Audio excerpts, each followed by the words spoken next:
30-40 మంది కలిసిన ఎత్తులైనంత బరువుగల బతుకమ్మ. ఆ బతుకమ్మ ఎత్తు 63.11 అడుగులు, వెడల్పు 36 అడుగులు. ఇంతటి భారీ బతుకమ్మను పేర్చేందుకు 10.7 టన్నుల మేర వివిధ రకాల పూలను ఉపయోగించారు. 300 మంది 3 రోజుల పాటు శ్రమించి ఈ మెగా బతుకమ్మను రూపొందించారు. 11 స్టేజీలు పేర్చిన ఈ మహా బతుకమ్మ కోసం 9 రకాల పూలను వాడారు.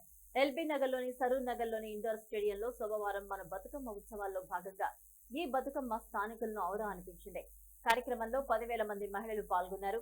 ఈ మహా బతుకమ్మ చుట్టూ 1,354 మంది మహిళలు కొద్ది వరుసలు చేరి బతుకమ్మ ఆడి పాడారు. మరి ఇంతటి భారీ బతుకమ్మను పేర్చడం, ఇంత పెద్ద సంఖ్యలో మహిళలు ఆడిపాడడం మామూలు విషయమా?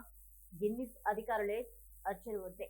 అయితే Guinness book of world records లో చోటు కల్పించారు. గిన్నిస్ బుక్ ఆఫ్ వరల్డ్ సంస్థ ప్రతినిధి స్వప్నిల్ ఈ వేడుకను వీక్షించారు.